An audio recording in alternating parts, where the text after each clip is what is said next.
week, uniting the country in our fight against the China virus. I've reminded people of the importance of masks when you can't socially distance in particular.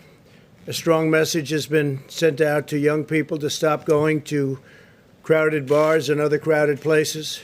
Yesterday, we made the amazing announcement for our plans to protect nursing home residents. We're working very hard on that. We're doing very well all over the country. And also about contracting with Pfizer. We made a big, beautiful contract with Pfizer. We think they're very close, but we have a lot of companies that are very close to produce a vaccine. And I wanted to come out again today to share some additional news with you. This afternoon, my political team came to me and laid out our plans for the convention in Jacksonville, Florida. It's a place I love. I love that state. The drawings look absolutely beautiful. I never thought we could have something look so good so fast with everything going on. And everything was going well. A tremendous list of speakers, thousands of people wanting to be there, and I mean, in some cases, desperately be there. They wanted to attend, people making travel arrangements all over the country. They wanted to be there. The pageantry, the signs, the excitement were really top of the line. But I looked at my team and I said, the timing for this event is not right. It's just not right with what's happened recently, the flare-up in Florida. To have a big convention, it's not the right time. It's really something that, for me, I have to protect the American people.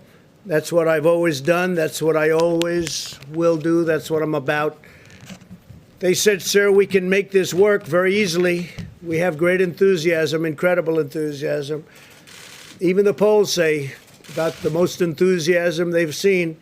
We can do this safely and we can do it responsibly. And I said, there's nothing more important in our country than keeping our people safe, whether that's from the China virus or the radical left mob that you see in Portland, where I want to thank Homeland Security and others and law enforcement for doing a fantastic job over the last few days. They went in and people were out of control for 51 days, a long time. And Homeland Security and other law enforcement with us went in, and they've done a great job in protecting our property, federal courthouse and other property, and most importantly, protecting our people. Or the senseless violence that you see in Chicago or New York or Detroit, a lot of other cities where so many people are shot and so many people are killed. And people elected me to help and to protect. So I told my team it's time to cancel the Jacksonville, Florida component of the GOP convention. Will be starting in North Carolina for the Monday, as has always been planned. We were never taking that off. That's remaining as it is. The delegates are going to get together. That's where they do their nomination. So the delegates are going to North Carolina, and they'll be doing the nomination. And we're going to do some other things with tele-rallies and online the week that we're discussing, which will be really good. I think we're going to do it well. And I'll still do a convention speech in a different form, but we won't do a big, crowded convention per se. It's just not the right time for that. I care deeply about the people of Florida and everywhere else, frankly, in this country and even in the world, who would be coming into the state, and I don't want to do anything to upset it. They'll be doing very well very shortly. We're going to put some maps up of the country behind me, and you'll see that the area that we're talking about is a hot spot. You'll also see a lot of the country has no problem whatsoever, most of the country, actually. So I'm always going to take care of you, so that's the way we're going to do it. I've spoken to Governor DeSantis and informed other political leaders. I want to thank the Jacksonville community and its great mayor. He's a great guy, really great guy. They wanted it so badly. And all of the other political representatives in Jacksonville and in Florida, and just very special people, a very special group. And they were there for us 100%. Today, I want to provide an update on the actions we're taking to support the safe reopening of America's schools. Parents around the world who have had their children home for the last few months have a greater appreciation for the fact that teachers are essential workers, that they're essential to our children's future. Our goal is to protect our teachers and students from the China virus while ensuring that families with high risk factors can continue to participate from home. Very important. The American Academy of Pediatrics has released guidance recommending that schools reopen. It said, quote, lengthy time away from school and associated interruption of supportive services often results in a social isolation, making it difficult for schools to identify and address important learning deficits, as well as child and adolescent physical and sexual abuse, substance abuse, depression, and suicidal ideation. This, in turn, places children and adolescents at considerable risk of morbidity and, of some cases, mortality. Beyond the educational impact and social impact of school closures, there's been a substantial impact on food security and physical activity for children and for families. So that's very important. And there's a highway, it goes both ways. The National Education Association recently stated, despite the momentous efforts of educators during the pandemic, online learning has never been an effective replacement for in-person learning and support. Being at the school, being on the campus is very, very important. One study estimates that due to school closures last spring, the average student will begin this school year roughly 35% behind in reading compared to the typical year, and more than 50% behind in math. That's a big statement. According to McKinsey & Company, learning loss will probably be greatest among low-income Black and Hispanic students. They're the ones that are hit the hardest. We don't want that happening. 30 million American students rely on schools for free and reduced meals. Over 70% of the students who receive mental health services do so through their schools. According to HHS, 1 in 5 reports allegedly having to do with child abuse.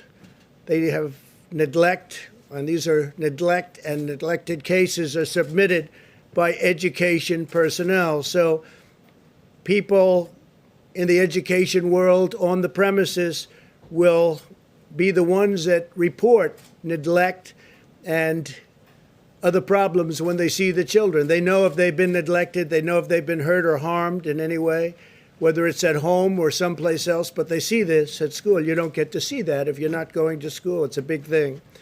Fortunately, the data shows that children are lower risk from the China virus very substantially. When children do contact the virus, they often have only very mild symptoms or none at all. And medical complications are exceedingly rare. Those that do face complications often have underlying medical conditions. 99% of all China virus hospitalizations are adults, and 99.96% of all fatalities are adults. That means that children are a tiny percentage, less than 1%, and even a small percentage of 1%. In a typical year, the flu results in more deaths of those under 18 in the United States than have been lost thus far to the coronavirus. Many different names, many different names. The life of every child is sacred and must be protected.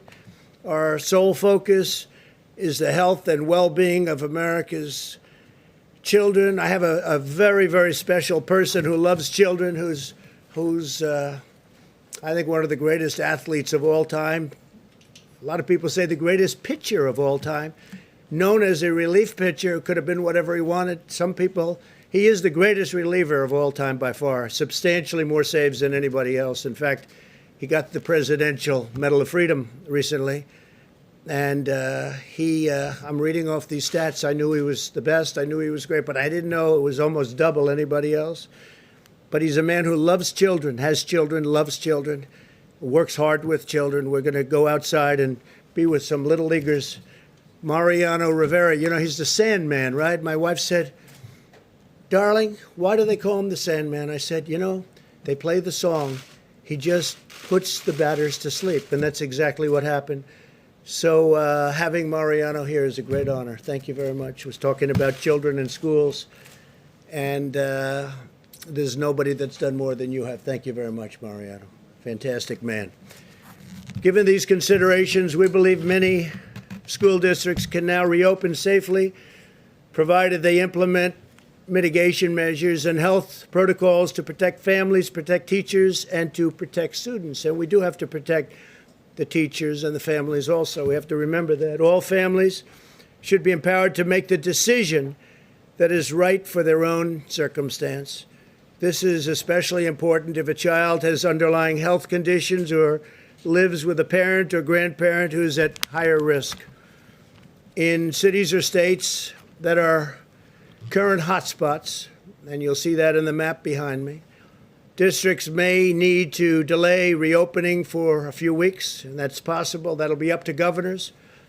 The decision should be made based on the data and the facts on the grounds in each community, but every district should be actively making preparations to open.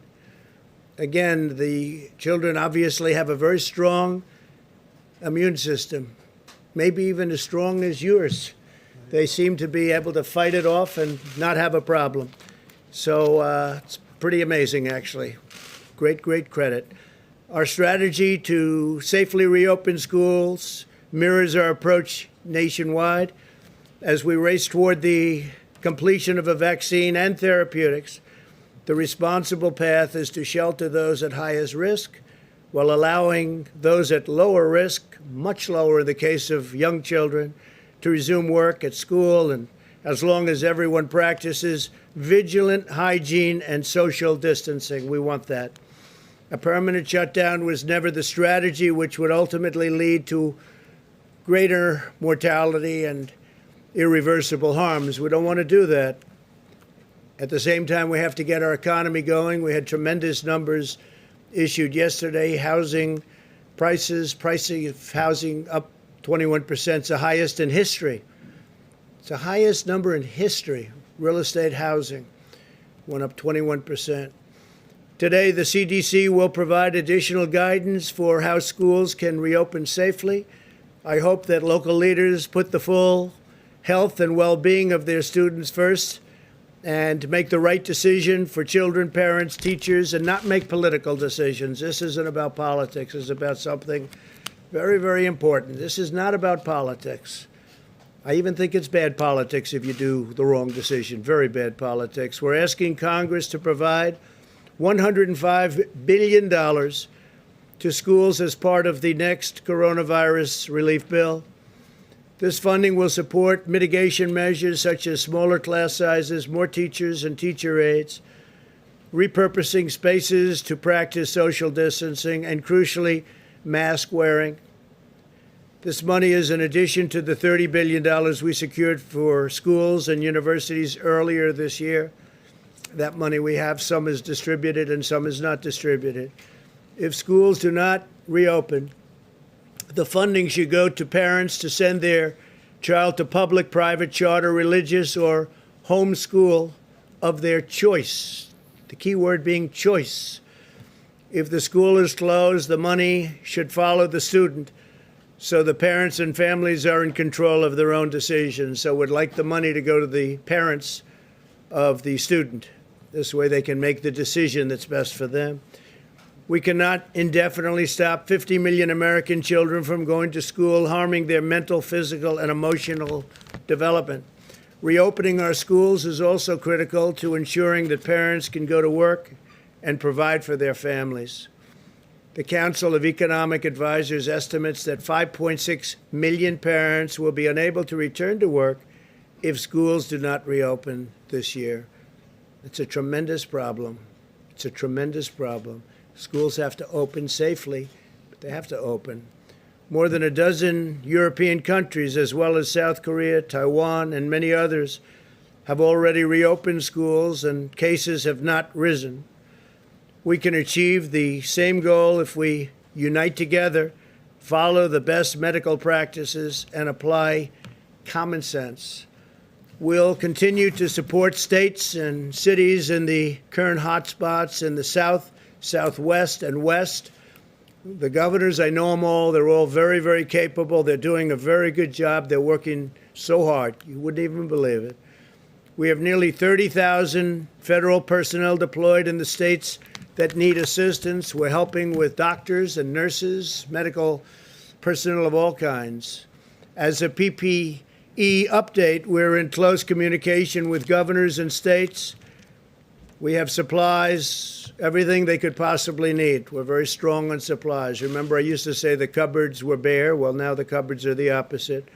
Due to our historic efforts to increase both the national stockpile and the state stockpiles, the vast majority of the states have 60 days' worth of supplies on hand. And most importantly, they have ventilators, because the ventilators are very, very hard to come by, at least in the past. Now we're making thousands of ventilators a month and supplying them in many cases to other countries.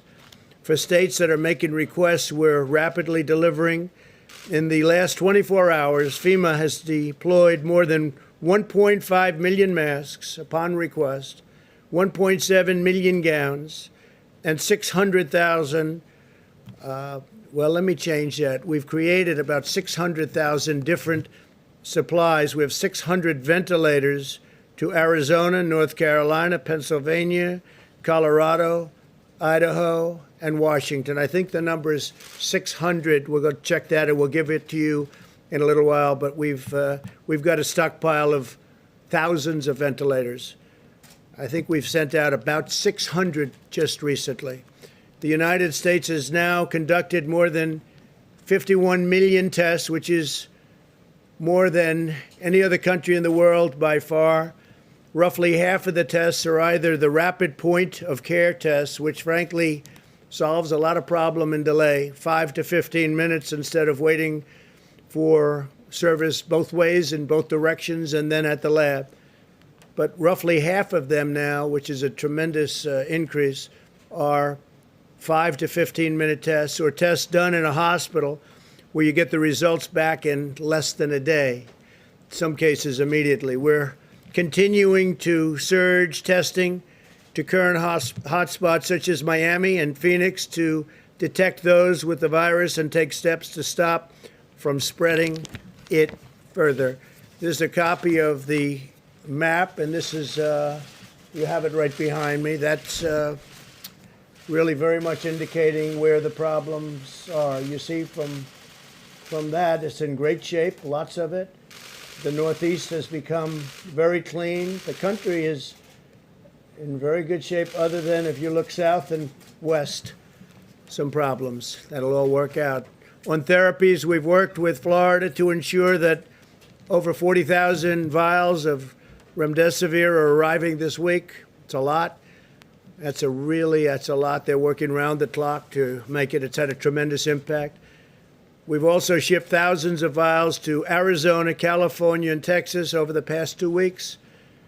Arizona's doing very well. It's heading down. The numbers are heading down, I think, very quickly. Governor's done a great job. They've all done a great job. They've all done a great job, working hard. We'll continue to monitor the areas rising and with respect to cases, and we ask all Americans to exercise vigilance, practice social distancing, wear a mask, do whatever is necessary so we get rid of this horrible situation, this horrible disease that was sent to us by China. It should not have been sent. They should have stopped it. They could have stopped it. They didn't. And the entire world has gotten infected. And a lot of countries are going through a lot right now. This morning I spoke with President Putin of Russia, and they're going through a very hard time with this, in Moscow in particular. I spoke to the Crown Prince, Saudi Arabia. They're doing well, but they're going through a lot. Everybody's going through a lot. Yesterday I spoke to the heads of 4 different countries. All 4 are going through a lot, going through a hard time. This could have been stopped. It could have been stopped quickly and easily, but for some reason it wasn't. And we'll figure out what that reason was. So with that, if you have any questions, please.